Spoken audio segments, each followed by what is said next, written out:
Hello साथियों, कल अपने इंडियन कॉन्स्टिट्यूशन के कुछ ऑब्जेक्टिव क्वेश्चंस पर चर्चा की थी। आज हम उनके क्या आंसर्स होंगे इस संदर्भ में हम चर्चा करेंगे। जो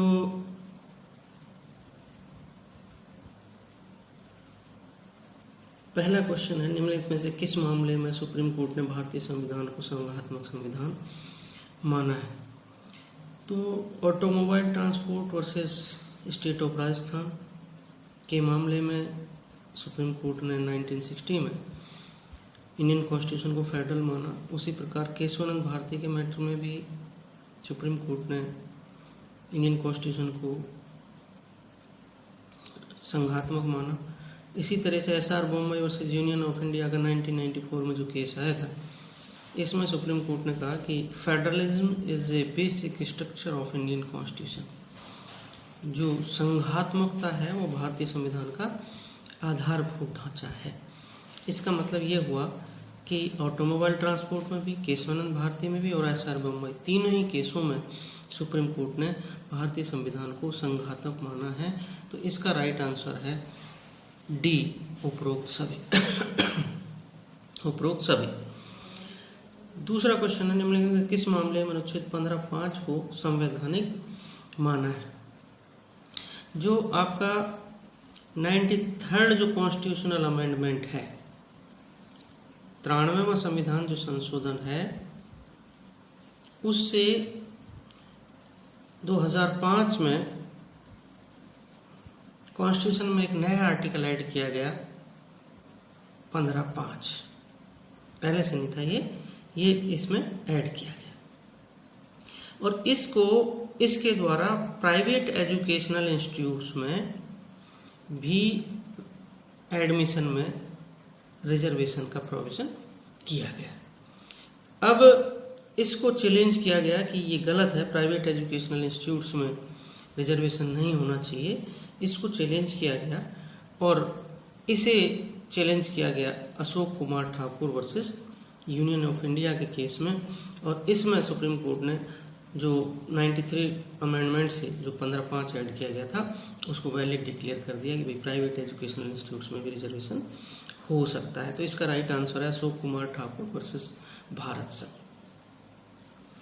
नेक्स्ट आपका जो क्वेश्चन है, सैलवी वर्सेस कर्नाटक राज्य का मामला निम्न में से किससे संबंधित है? सैलवी वर्सेस कर्नाटक राज्य का मामला जो है 2010 में आया था, सुप्रीम कोर्ट के द्वारा डिसाइड किया गया था 2010 में। और इसमें कि आप ज़बरदस्ती किसी का जो है नार्को टेस्ट वगैरह नहीं कर सकते और उसकी भी वैल्यू, अगर आप वो टेस्ट कर भी लेते हो तो उसकी जो एविडेंसरी वैल्यू है, एविडेंस साक्ष्य के रूप में जो वैल्यू है, उसकी बहुत रेयर वैल्यू मानी गई है इसमें। तो इसलिए ये नार्को टेस्ट से रिलेटेड सैलवी वर्सेस जो कर्नाटक का राज्य का जो मामला है, ये नार्को टेस्ट से रिलेटेड। नेक्स्ट आपका क्वेश्चन है, राष्ट्रीय राजधानी क्षेत्र दिल्ली में विधानसभा लेजिस्लेटिव असेंबली का गठन किस संविधान संशोधन एवं किस वर्ष हुआ? तो राष्ट्रीय राजधानी क्षेत्र दिल्ली और पांडिचेरी दो ऐसे संघराज क्षेत्र थे जिनमें लेजिस्लेटिव असेंबली का गठन किया गया, पांडिचेरी और एनसीआर दिल्ली। अब तो आपको ध्यान होगा कि जम्मू कश्मीर के जब लद्दाख को वहाँ से अलग किया है तो वहाँ उसको राज्य का दर्जा खत्म करके उनको भी केंद्र शासित प्रदेश डिक्लेयर कर दिया है। और जम्मू कश्मीर में जो केंद्र शासित प्रदेश है उसमें भी असेंबली का प्रोविजन कर दिया। लेकिन अपने यहाँ बात करेंगे राष्ट्रीय राजधानी क्षेत्र दिल्ली में कब और किस संविधान संशोधन से ऐसा किया गया। तो 70वां संविधान संशोधन जो 70वां संविधान संशोधन जो है उसके द्वारा ऐसा किया गया। नेक्स्ट जो आपका क्वेश्चन है कि 70वां संविधान संशोधन जो है, नेक्स्ट क्वेश्चन है, जून 1975 में आपातकाल की उद्घोषणा किस राष्ट्रपति के द्वारा की गई थी? इंदिरा गांधी जब उस टाइम प्राइम मिनिस्टर थी, 25 जून 1975 की रात को आपातकाल डिक्लेयर किया गया, इमरजेंसी डिक्लेयर की गई इंडिया में। और ये एक हिस्टोरिकल चीज़ हो गई आज की डेट में, क्योंकि जो आर्टिकल 352 है वो युद्ध, बाहरी आक्रमण और उस टाइम आंतरिक अशांति या आंतरिक विद्रोह के आधार पर लागू होता था। लेकिन जो है बाद में इसे आंतरिक अशांति शब्द को हटा करके 44वें संविधान संशोधन से और इसके स्थान पर सशस्त्र विद्रोह शब्द कर दिया। तो उस समय के हिसाब से जो है वो आज की डेट में उसके हिसाब से जो उस टाइम जो 25 जून 1975 को जो राष्ट्रपति थे फखरुद्दीन अली अहमद, और आंतरिक अशांति के आधार पर उस टाइम इमरजेंसी डिक्लेयर की गई थी। नेक्स्ट आपका जो क्वेश्चन है, सॉलिसिटर जनरल की नियुक्ति कौन करता है? देखो, solicitor general, attorney general, advocate general, ये तीन चीज़ें हैं। अटॉर्नी जनरल और सॉलिसिटर जनरल ये सेंट्रल में होते हैं, और एडवोकेट जनरल जो है वो स्टेट में होता है।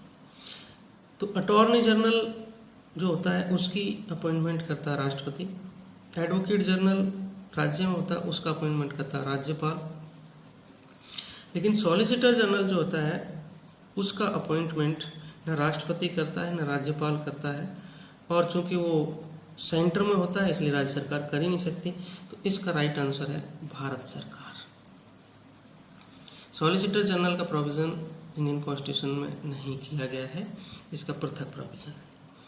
नेक्स्ट आपका क्वेश्चन आता है, कुलदीप नैयर वर्सेस भारत संघ 2006 का जो मामला है, सुप्रीम कोर्ट ने यह निर्धारित किया कि राज्यसभा चुनाव में निवास एवं गुप्त मतदान संवैधानिक अपेक्षा नहीं है।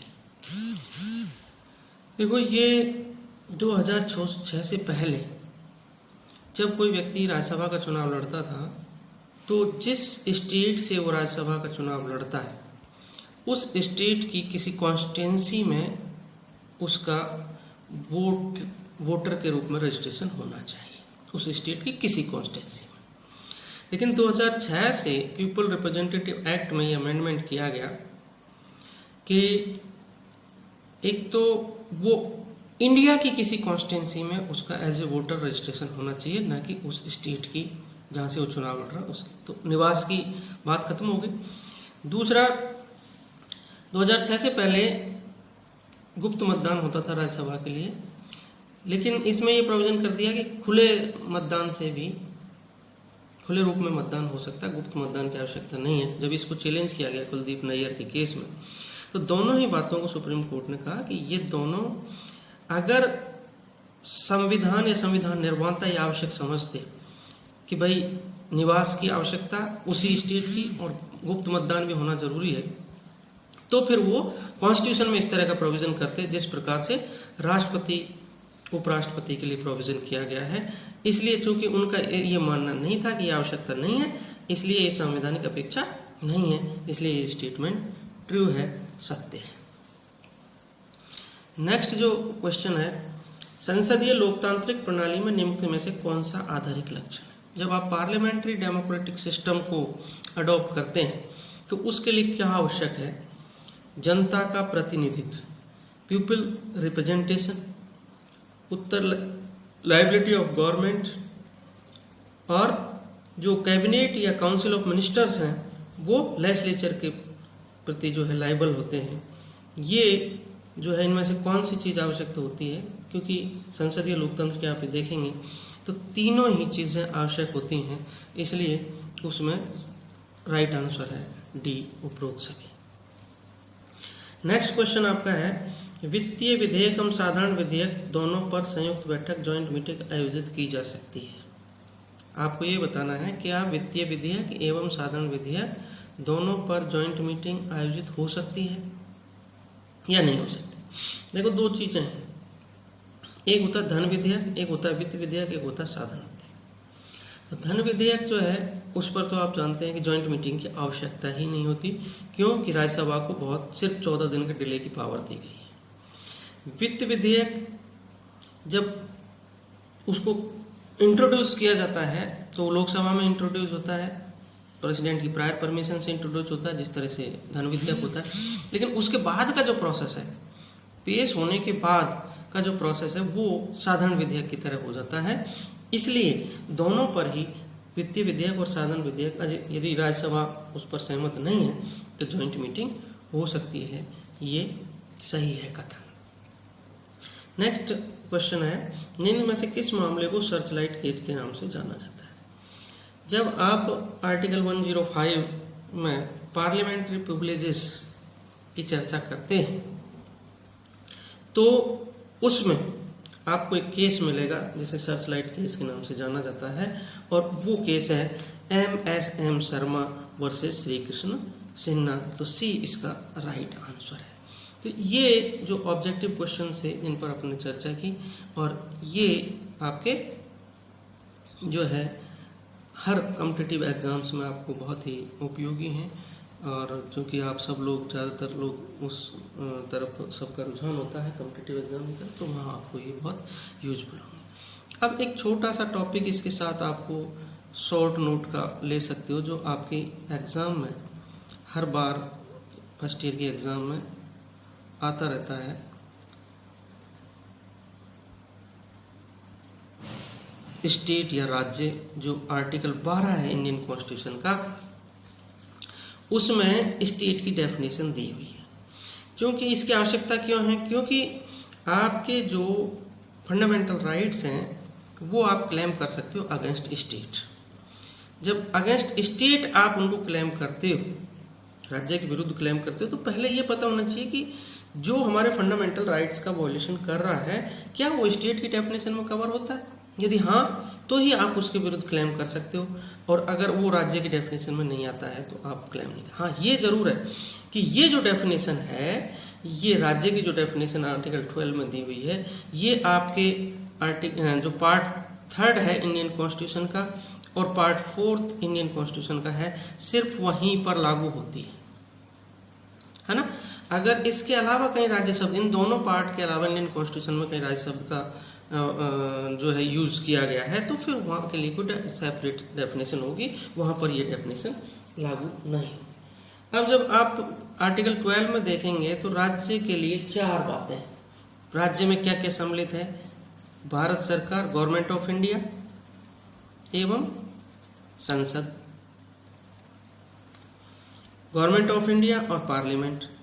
दूसरा जो है राज्य सरकार, स्टेट गवर्नमेंट एवं विधानमंडल, स्टेट लेजिस्लेचर।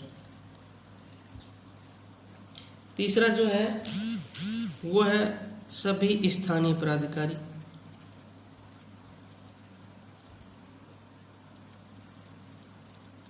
और लोकल बॉडीज, और फोर्थ है जो है अन्य प्राधिकारी, अदर अथॉरिटीज। इन 4 जो चीजें हैं, इनको सबको मिला करके और ये राज्य की परिभाषा कंप्लीट होती है। अब मैं समझता हूँ भारत सरकार एवं संसद, राज्य सरकार एवं विधानमंडल, ये सब आप लोग जानते हैं। सभी स्थानीय प्राधिकारी में जो लोकल बॉडीज होती हैं वो इसमें सम्मिलित होती हैं, और इसके अलावा जो है स्थानीय प्राधिकारी जो है वो आपकी लोकल बॉडीज जितनी भी होती हैं वो सब इसमें सम्मिलित होती हैं। प्रॉब्लम आती है अन्य प्राधिकारी में। अब अन्य प्राधिकारी के लिए सुप्रीम कोर्ट में डिफरेंट केसेस जो गए हैं, उसमें सबसे पहला इलेक्ट्रिसिटी बोर्ड,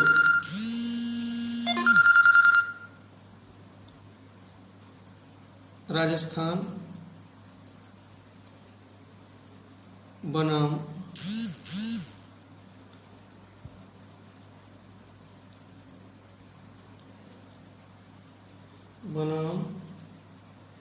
मदनलाल।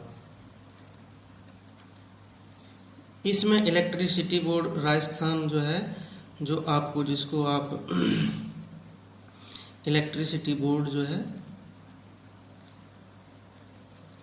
बोर्ड को राज्य माना, इसके साथ साथ और बहुत से सुखदेव